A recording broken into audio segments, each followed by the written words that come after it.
अस्सलाम वालेकुम, welcome to Urdu world. Urdu 9th के नए सिलेबस पर मुश्तमिल एक नई वीडियो के साथ हाज़िर हैं। ये वीडियो सबक कलीम और मिर्ज़ा ज़ाहिर बेग के हलासे पर मुश्तमिल है। इस सबक के मुसन्निफ़ डिप्टी नज़ीर अहमद हैं। शामिल किताब इक़्तिबास इनके नावल तौबत अन्नसूह से लिया गया है। हलासे का आगाज़ करने से पहले बताते चलें कि कलीम इस नावल में नसूह का बड़ा बेटा है, जिसमें बहुत सी खराबियाँ मौजूद हैं। इस हवाले से बाप उसे समझाने की कोशिश करता है, मगर उस पर कोई असर नहीं होता। वो एक दिन घर छोड़कर शाम को अपने दोस्त मिर्ज़ा ज़ाहिर बेग के पास आ जाता है। फिर क्या होता है, आगे हालात देखते हैं। कलीम और मिर्ज़ा ज़ाहिर बेग। कलीम नसूह का बड़ा बेटा है। एक दिन वो घर छोड़कर अपने दोस्त मिर्ज़ा ज़ाहिर बेग के यहाँ आता है। मिर्ज़ा ज़ाहिर बेग के पल्ले तो अगरचे कुछ नहीं होता, मगर वो खुद को बड़ा साहिब जायदाद ज़ाहिर करता है।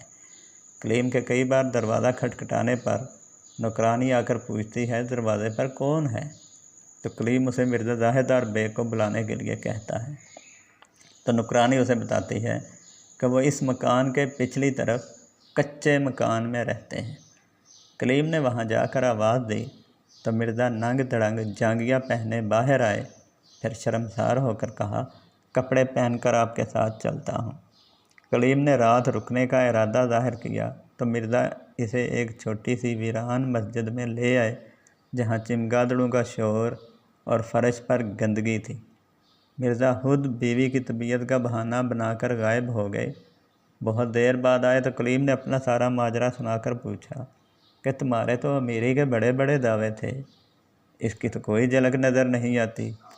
मिर्ज़ा ने कहा, इसकी वजह यह है कि जमादार साहब ने इसे वारिस बनाया तो लोगों ने उसमें रुकावटें खड़ी की और वह झगड़ों से घबराता है, इसलिए इन मामलात से अलग हो गया। कलीम ने चिराग का तकाज़ा किया तो जवाब मिला, थोड़ी देर सब्र करें, चाँद निकल आएगा। कलीम ने बताया कि वो घर से खाना खाए बगैर निकल आया था, इसलिए भूखा है।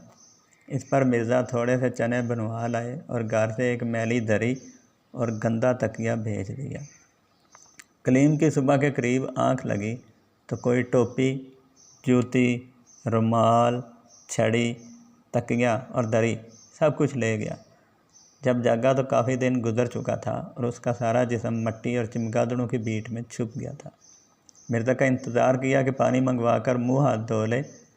वो न आया तो शाम होने का इंतज़ार किया। मिर्ज़ा के घर जाकर उसे पुकारा। घर वालों को ये पता चलने पर कि ये वही मेहमान है जिसे तकिया और दरी दी गई थी, अंदर से किसी ने आवाज़ दी, मिर्ज़ा ज़बरदस्त बेग, देखना ये भाग ना जाए, इससे दरी और तकिया लो। कलीम ये सुनकर भागा, मगर पकड़ा गया और उसे कोतवाली ले गए। कलीम ने अपने बारे में बताया तो उसकी हालत देखकर कोतवाल ने उस पर यकीन न किया। सिर्फ इतनी रियायत दी कि 2 सिपाही इसके साथ किए और उनको हुक्म दिया कि मियाँ नसूह के पास ले जाओ, अगर वो इसे पहचान लें तो ठीक, वरना हवालात में बंद कर देना। आज की वीडियो बस इतनी ही। अल्लाह हाफ़िज़।